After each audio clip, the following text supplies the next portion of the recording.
Upon the jagged rocky shores of Lemnos Island the endless crash of rolling waves has echoed without pause for 10 long years. Philoctetes, the noble hero cruelly abandoned by his own comrades, lingers in lonely solitude, clinging faithfully to his divine bow through every passing night. Tonight, accompanied by the soft flickering glow of the hearth, we step fully into the untold story of his life. Listen closely to this profound tale of rebuilding a broken soul amid utter despair and finally letting go of bitter hatred to find inner peace. If cast aside and forgotten by the entire world for 10 long years, would a person sink into the ferocity of a savage monster or rise into the quiet grace of a divine spirit trapped upon a desolate uninhabited island? Philoctetes bore a festering wound that refused to heal, enduring endless hunger, bitter thirst, and the silent company of only the silent stars spread across the night sky. He was cast aside as a discarded outcast of the Trojan War, yet fate destined him to become the only hope capable of bringing the long brutal conflict to its final end. This is a tranquil journey woven with profound loneliness, cruel betrayal, and quiet self-redemption. May its gentle flow carry you safely into calm, untroubled sleep. Some wounds never linger only upon flesh and bone, they dwell forever in the heart, sealed away in the painful afternoon when one watched the distant sails of departing comrades fade slowly over the horizon. Philoctetes' legend stands as one of the quietest yet most powerful psychological portraits in all ancient Greek myth. Throughout his decade-long bitter exile, how did he reconcile with his burning hatred and find the courage to embrace the world once more? Close your eyes, let the slow, soothing rhythm of gentle narration guide you, walking beside him from the lonely wilderness island all the way toward the serene peace hidden deep within the soul. Picture a desolate, forgotten island hidden deep within the vast waters of the Aegean Sea, where no mortal foot ever tread. A ragged, haggard figure bends low, moving slowly across rough stone and dry grass, his ankle wrapped in thick, filthy cloth stained constantly with foul, oozing pus and blood, every heavy step sending waves of throbbing agony surging through his weary body. Yet the wooden bow held firmly in his grasp radiates a cold, piercing gleam, far beyond any mortal craft, the sacred immortal relic left behind by the great hero Heracles. This is Philoctetes, a soul completely cast out by mortal civilization, wandering upon the thin boundary between life and death for 10 endless lonely years. Tonight, accompanied by the softly flickering glow of the hearth, we wander into the true life of this forgotten hero. Through this tranquil tale you need not strive to memorize. The world remembers the fearless bravery of Achilles, the cunning scheming wit of Odysseus, yet few pause to speak of this lonely, abandoned outcast. How did he endure crippling agony sharp enough to drive any mortal mad, and how amid endless days of cursing his traitorous comrades did he preserve the last shred of human dignity within his broken spirit? This tale holds no grand battlefield charges, no thunderous clashes of spear and shield, only the constant rhythm of crashing waves, jagged silent rocks, and the long quiet journey of a shattered heart slowly mending itself back to wholeness.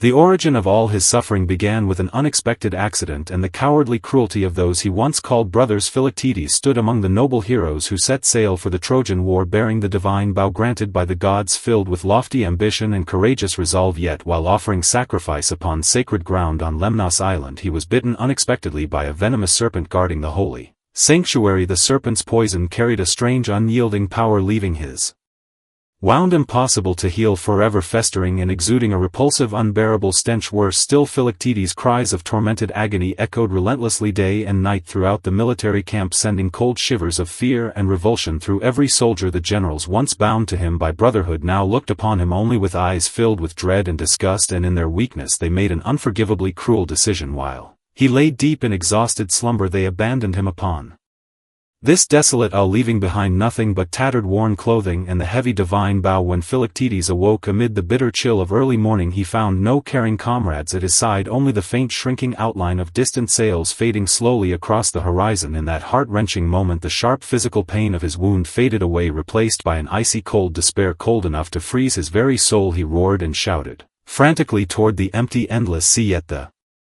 only answer drifting back to his ears was the mocking cry of seabirds circling high above the waves.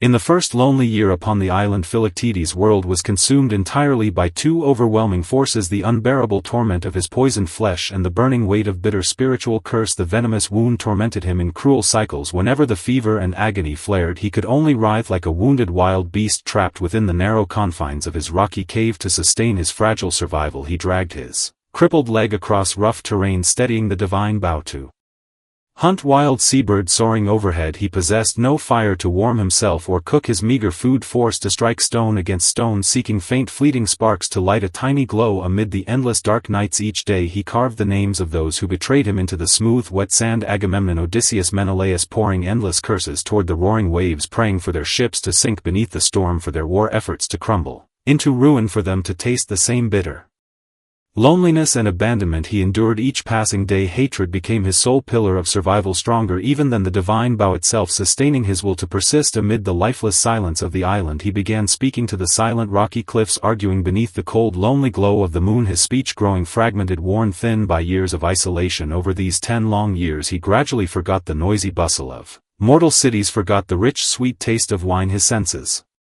sharpening to an almost supernatural keenness, he could sense the gathering of hidden storms within the rhythm of the tides, smell the faint bloom of wild plants miles across the wilderness, slowly merging into one quiet inseparable part of the desolate island that held him captive.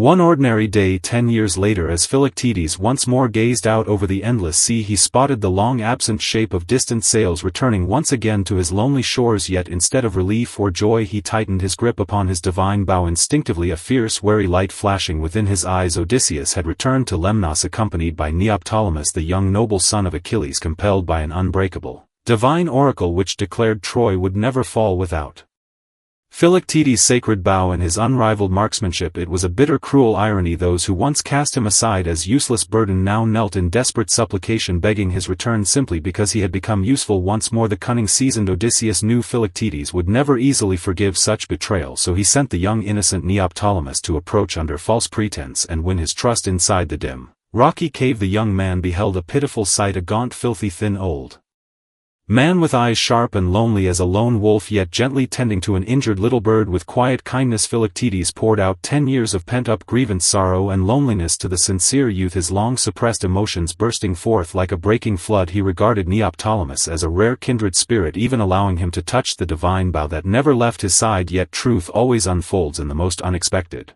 moments. When the young man, overcome by guilt, confessed their deceptive purpose, Philoctetes endured the agony of a second bitter betrayal. A pain deeper and sharper than the serpent's bite surged within him, filling him with the urge to pierce the young man's heart with an arrow, then end his own life upon the lonely wilderness shore.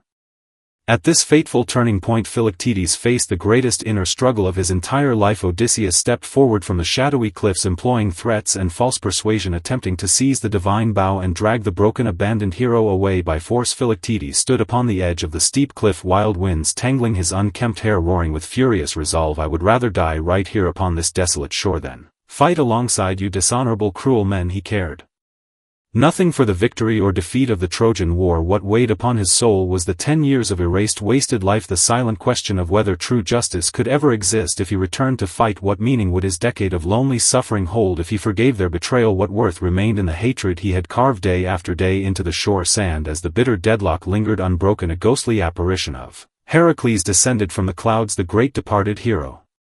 Speaking his final sacred words to his grieving descendant, the god proclaimed his wound would be fully healed within the camps of Troy, his name etched forever alongside eternal glory. Yet he must first release the hatred trapped within his heart. Hatred could sustain a man alive upon a lonely island, but it could never allow him to stand tall once again among his fellow mortals. Philoctetes stared out over the endless blue sea, gazing at the young man burdened with sincere guilt, his heart hard and unyielding as island rock. At last cracking open to let in the light, he lowered the arrow, aimed straight at Odysseus, not because his hatred had vanished entirely, but because he refused to remain imprisoned for the rest of his days, trapped in the invisible lonely island of his own bitter resentment.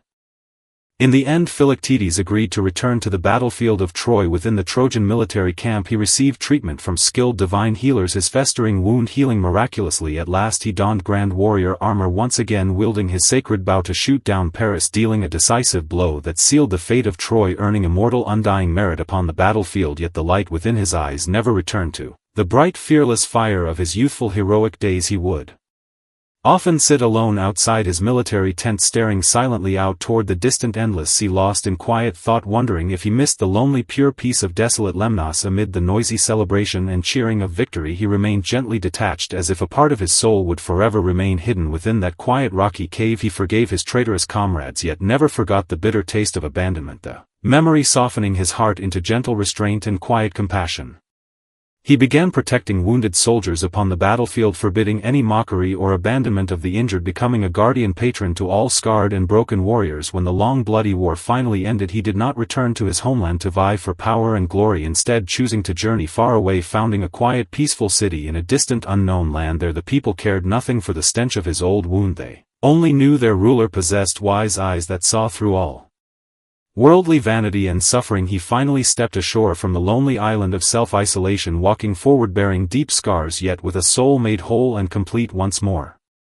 Philoctetes' life stands as the most profound interpretation of what it means to be abandoned by the world, returning to the haunting question posed in the opening: if the whole world casts you aside, would you still choose to save it? His answer was no simple yes or no. Through 10 long years of silent solitude, he learned to dwell peacefully with loneliness itself. He teaches us that the deepest wounds may never fade completely away, yet we can learn to live gracefully, carrying our scars with quiet dignity. All betrayals that once cut deep into the heart will eventually fade like white foam left behind as waves crash against unyielding rocky shores. Tonight, as you lie wrapped in warm, peaceful bedding, let go of all small unresolved grievances lingering quietly within your heart. Just as Philoctetes laid down his vengeful bow and stepped forward toward a brand new sky of stars, may your dreams hold no agony of serpent bites, only the cool, gentle night wind of Lemnos Island sweeping away all hatred and sorrow. The tale is told, all worldly noise has faded into quiet stillness. Now close your eyes and drift into peaceful, untroubled slumber. Good night.